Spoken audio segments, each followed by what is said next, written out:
नमस्कार, मेरा नाम डॉक्टर अनुज गिरधर है। आज हम बात करने जा रहे हैं हियरिंग लॉस यानी सुनाई की दिक्कत के बारे में। सबसे पहले तो सुनाई कैसे देता है। जो आवाज है वो एक किरणें होती हैं, कान से हमें सुनाई देता है। कान में जो बाहर हिस्सा दिख रहा है उसको पिन्ना बोलते हैं। इसके अंदर ऑडिटरी कैनाल होता है, सुनाई की नली होती है। ये मिलके बाहर का कान का पहला हिस्सा बनता है। उसके बाद कान का पर्दा आता है, जो सुनाई की हड्डियां हैं, 3 हड्डियां मेलियस, इंकस, स्टेपिस, वो आती हैं। वो मिलके दूसरा हिस्सा बनाते हैं मिडल ईयर, बीच का कान। उसके बाद तीसरा हिस्सा होता है नसों का, कॉक्लिया होता है और बैलेंस का सिस्टम होता है, वेस्टिब्यूल। वो दोनों मिलके तीसरा हिस्सा बनाते हैं कान का, जो कि इनर ईयर कहलाता है। कोई भी आवाज की किरण है वो यहाँ से कैच होके अंदर कान के पर्दे पे लगती है। उससे कान का पर्दा वाइब्रेट करता है। वाइब्रेशन के बाद वो उसके साथ में पहली हड्डी पर्दे के साथ मेलियस जुड़ी होती है, मेलियस वाइब्रेट करती है। उससे अगली हड्डी इंकस वाइब्रेट करती है। फिर तीसरी हड्डी स्टेपीज। स्टेपीज की फुटप्लेट, स्टेपीज का सबसे अंदरूनी हिस्सा जाके कॉक्लिया के पास जुड़ा होता है। उसकी वाइब्रेशन कॉक्लिया में जाती है। फिर कॉक्लिया के अंदर जो फ्लूइड होता है वो वाइब्रेट करता है और वहां से हेयर सेल वाइब्रेट करते हैं। हेयर सेल की वाइब्रेशन जो हमारी 8वीं नर्व है, 8th नर्व, ऑडिटरी नर्व, वो पकड़ के दिमाग तक लेके जाती है। समझना ये है, सुनाई बहुत ही बारीक विषय है। इतना बारीक की आवाज की, ध्वनि की जो वाइब्रेशन है उससे पर्दा हिलता है, उससे हड्डियां हिलती हैं। ये शरीर की सबसे बारीक हड्डियों में से आती हैं, सबसे बारीक ही है रादर। अगर इनमें से कहीं पे भी कोई भी प्रॉब्लम आएगी तो सुनाई में दिक्कत आएगी। तो अब समझते हैं सुनाई की दिक्कत होती किस किस प्रकार की है। 3 तरह की होती है। सबसे पहली तो होगी कंडक्टिव। कंडक्टिव यानी कि जो आवाज है वो नस तक पहुंच ही नहीं रही, वो अंदर के तीसरे हिस्से तक, कॉक्लिया तक पहुंच नहीं रही है। अब वो यहाँ की दिक्कत भी हो सकती है, कैनाल की दिक्कत भी हो सकती है, पर्दे की दिक्कत भी हो सकती है, हड्डी की भी हो सकती है। दूसरी होती है सेंसरी न्यूरल। सेंसरी न्यूरल यानी कि भाई पहुंच तो पा रही है, बट जिस सेंस ऑर्गन ने सेंस करनी थी, हमारा कान के अंदर कॉक्लिया, ऑर्गन ऑफ कॉर्टा है, वो सेंस नहीं कर पा रहा। या फिर न्यूरल यानी कि आगे जिस नस ने, ऑडिटरी नर्व ने, 8वीं नस ने अंदर लेके जानी थी, वो अंदर ले जा नहीं पा रहा। कुछ लोगों में दोनों साथ में देखने को मिलते हैं, तो उनको मिक्स्ड हियरिंग लॉस बोलते हैं। तो ये किस तरह के सुनाई की दिक्कत है और कितनी सुनाई की दिक्कत है, वो एक बहुत बेसिक सा टेस्ट होता है, ऑडियोमेट्री। सुनाई की जांच बोल देते हैं कॉमन भाषा में। उसमें हेडफोन लगा के अलग अलग ध्वनियां सुना के देखते हैं, अलग फ्रीक्वेंसी की, अलग अलग लाउडनेस की। उससे हमें एग्जैक्ट पता चल जाता है किस फ्रीक्वेंसी पे कितना हियरिंग लॉस है। आमतौर पे इंसान का कान 20 हर्ट्ज से लेके 20,000 हर्ट्ज तक सारी ध्वनि सुन सकता है, मगर डे टू डे में हम ये सारी यूज नहीं करते हैं। हम यूज करते हैं 500 से 2000। जो हम अब बात कर रहे हैं, जो नॉर्मल आवाज है, वो 500 से 2000 हर्ट्ज की होती है। हमारा 95% काम इनसे चल जाता है। अब समझते हैं कि हियरिंग लॉस होता क्यों है। सबसे पहले तो हमने कंडक्टिव हियरिंग लॉस, बाहर से अंदर की तरफ चले। कंडक्टिव में क्या क्या दिक्कत हो सकती है। सबसे कॉमन तो ये है कि कान में मैल जमा हो गई, वैक्स है, उसकी वजह से आवाज अंदर नहीं जा पा रही, ब्लॉकेज लगती है, भारीपन लगता है, रुकावट लगती है। कई बार जब ज्यादा है तो पेन भी कर सकता है। दूसरा है इन्फेक्शन हो गई बाहर की नली। इन्फेक्शन फंगस का भी हो सकता है, उसको ओटोमाइकोसिस बोलते हैं। दूसरा ओटाइटिस एक्सटर्ना होता है। तीसरा ओटाइटिस एक्सटर्ना का इन्फेक्शन होता है, जो कि कान की बाहर की नली के इन्फेक्शन को बोलते हैं। आमतौर पे पानी जाने से होता है, स्विमिंग से होता है। दोनों में ही कान में दर्द होगा, भारीपन होगा, रुकावट होगी और सुनाई की दिक्कत आएगी। उसके बाद कई लोगों में, छोटे बच्चों में, ये नलकी बनी ही नहीं होती है, उसको EAC यानी कि एक्सटर्नल ऑडिटरी कैनाल एट्रीजिया बोलते हैं। जात की दिक्कत होती है कि जन्म से ही ये चीज बनी ही नहीं है, रास्ता खुला ही नहीं है। रेयरली कई बार कान की हड्डी में एक हड्डी की एक गांठ बन जाती है, ऑस्टियोमा बोल देते हैं, वो होता है। कई लोगों में मैल बार बार जमने से केराटोसिस हो जाता है, उससे भी आवाज ठीक नहीं पहुंचती। कई बार फॉरेन बॉडी होती है। फॉरेन बॉडी यानी कि कोई बाहर की चीज है। छोटे बच्चों में ज्यादा कॉमनली देखने को मिलती है कि कोई मोती डाल दिया, कोई बीज डाल दिया, कोई, वो अगर अंदर पड़ा रहेगा तो ब्लॉक करके रखेगा। अगर कोई फॉरेन बॉडी है तुरंत जाके निकलवाना है। जिनमें नहीं पता चलता उनमें फिर कई बार इन्फेक्शन होकर पस तक आना शुरू हो जाता है। पड़ा रहेगा तो पर्दे को, हड्डी को गलाएगा, नुकसान करेगा। दूसरे चीज आती है टिम्पैनिक मेम्ब्रेन यानी कि कान का पर्दा, ईयर ड्रम। अगर कान के पर्दे में सुराख है तो सुनाई में दिक्कत आएगी। ठीक है, उसका इलाज ऑपरेशन का होता है, वो भी हमने पहले डिस्कस किया हुआ है। अगर कान में सफेद निशान है, टीएस पैच बोलते हैं, टिम्पैनोस्क्लेरोटिक पैच, वो पर्दे को मोटा कर देता है, उससे भी सुनाई में फर्क आता है। आमतौर पर अगर सिर्फ पर्दे पे है तो बहुत ज्यादा नहीं आएगा, अगर वो पैच ज्यादा बढ़ के अंदर के मिडल ईयर को और हड्डियों को भी जाम कर रहा है तो सुनाई में ज्यादा दिक्कत आएगी। फिर तीसरी चीज होती है कि पर्दा अंदर की तरफ खींचना शुरू हो गया है, रिट्रैक्शन शुरू हो गई, रिट्रैक्शन पॉकेट बन गई है। वो आमतौर पे जुकाम लग के या कान नाक के बीच की नली स्टेशन ट्यूब की ब्लॉकेज से जब हवा कान के पर्दे के अंदर की तरफ ज्यादा नहीं पहुंच पा रही है, उसकी कमी हो रही है, तब जाके शुरू होता है।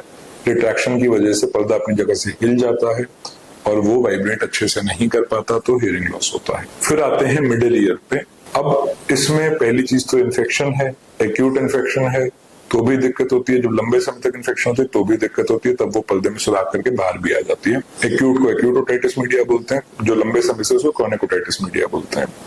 फिर आता है ग्लू ईयर, यानी कि ओटाइटिस मीडिया विद डिफ्यूजन। उसके अंदर क्या है कि नाक से कान को हवा ना जाने से अंदर कान के पर्दे के पीछे स्टेराइल पानी इकट्ठा हो जाता है, उसको ग्लू भी बोला जाता है लोकल भाषा में।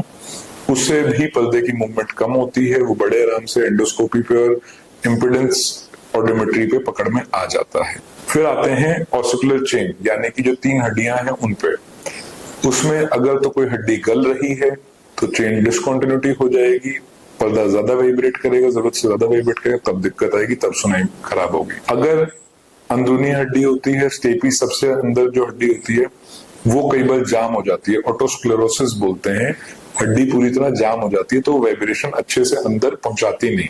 वो चीज भी ऑडियोमेट्री और इम्पिडेंस पे कंफर्म की जा सकती है, उसमें भी ऑपरेशन करके हड्डी हटा के उसकी जगह पिस्टन लगाया जाता है। बहुत बारीक ऑपरेशन है मगर उससे सुनाई ठीक हो जाती है। आमतौर पे कंडक्टिव हियरिंग लॉस, जो सुनाई की आवाज अंदर नहीं पहुंच पा रही, ये वाली बीमारियां ठीक की जा सकती हैं। फिर आते हैं सेंसरी न्यूरल हियरिंग लॉस पे, यानी कि अंदर कॉक्लिया में दिक्कत है या नस में दिक्कत है। समझने की बात ये, सेंसरी न्यूरल हियरिंग लॉस आमतौर पे वापस ठीक नहीं कर सकते हैं। जैसे सडन हियरिंग लॉस हुआ है तो तुरंत अगर अस्पताल पहुंच गए, ठीक टाइम पे ठीक बीमारी पकड़ में आने के बाद ठीक दवाई शुरू हो गई तो वापस ठीक होने की उम्मीद होती है। लंबा समय निकल चुका है, हमने ध्यान नहीं किया, हियरिंग लॉस परमानेंट हो चुका है, तब उसमें ज्यादा कुछ नहीं है। एक कारण होता है उम्र की वजह से, प्रेसबाइक्यूसिस बोलते हैं। उम्र के साथ सुनाई की नसें कमजोर होती हैं। जिन लोगों में शुगर के मरीज हैं, जो बीपी के मरीज हैं, उनमें और जल्दी ये दिक्कत देखने को मिलती है। आमतौर पर 60 साल के बाद शुरू होती है। इन चीजों में दवाइयों से बहुत ज्यादा असर नहीं है, कोशिश जरूर की जाती है, बट अगर हियरिंग लॉस ज्यादा है तो फिर मशीन लगानी पड़ती है। अगर कम है तो पेशेंट को समझाया जाता है कि आप काम चल रहा है, काम चलाते रहिए, जहां लगे दिक्कत ज्यादा है तब आके मशीन लगवा लीजिए, हियरिंग एड लगवा लीजिए। दूसरा कारण है नॉइस एक्सपोजर। जिन लोगों का काम बहुत ज्यादा शोर वाला है, जैसे कंस्ट्रक्शन वर्कर हो गए, कोई मिल में काम कर रहा है जहां पे शोर ज्यादा है, कोई ट्रेन ट्रैक्स पे काम कर रहा है, रेलवे में काम कर रहा है, तो शोर वाले काम में, फैक्ट्री में काम करे तो शोर से बचना है। उसके लिए हेडफोन लगा सकते हो, कटिंग वाले नहीं है तो ईयरबड्स आते हैं कान बंद करने के लिए, वो लगाए जा सकते हैं। वरना सिर्फ कॉटन है तो कॉटन से भी कुछ मफलिंग तो होगी, वरना नॉइस मफलिंग के लिए अलग अलग इक्विपमेंट आता है, वो यूज कर सकते हैं। दूसरा है नॉइस डैमेज, कि एकदम से एक दिन गए डीजे में गए, शोर आया, एकदम से सुनाई खत्म हो गई, तो उसमें तुरंत अगर हॉस्पिटल आ जाते हैं तो फिर भी ट्रीटमेंट पॉसिबल है। काफी समय हो गया नॉइस डैमेज होने के बाद, परमानेंट डैमेज हो चुका है, उसमें ज्यादा कोई इंप्रूवमेंट की उम्मीद नहीं। एक कारण आता है ओटोटॉक्सिक ड्रग्स। कुछ दवाइयां ऐसी होती हैं जिनसे टॉक्सिसिटी होने से नस का डैमेज हो जाता है।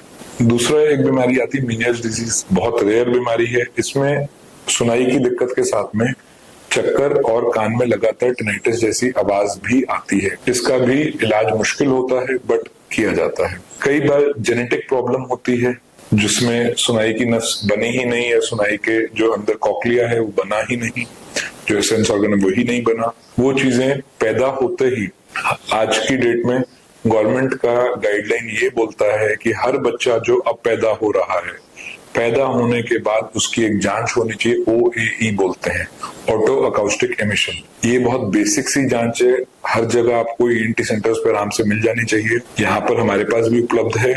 ये एक स्क्रीनिंग टेस्ट होता है, यानी कि अगर कहीं पे भी दिक्कत होगी तो इसमें शक आ जाएगा। बहुत सिंपल सी जांच होती है, कान में एक अपना प्रोब लगाया जाता है, उससे हमें पता चल जाता है कि कान का अंदर का स्ट्रक्चर ठीक काम कर रहा है कि नहीं कर रहा है। अगर उसमें दिक्कत आती है तो फिर आगे जांचें कराई जाती हैं। अगर वो नॉर्मल आ जाता है तो हमें चिंता नहीं करनी। बहुत रेयर कोई ऐसी बीमारी होती है जो उसमें पकड़ में ना आए और फिर भी सुनाई में दिक्कत रह जाए। कुछ बीमारियां ऐसी होती है जिसमें टाइम पे अगर पता चल गया कि सुनाई में दिक्कत है, इलाज मुमकिन है, कॉकलियर इम्प्लांट हो जाता है, मशीनें लग जाती हैं। अगर बहुत लेट हो गए हैं, 5-10 साल का हो चुका है, तब हमें पता चल रहा है स्कूल जाने के बाद, तब वो मशीनें उतनी कामयाब नहीं है। फिर आता है कि न्यूरल डैमेज, नर्व में डैमेज हो गया।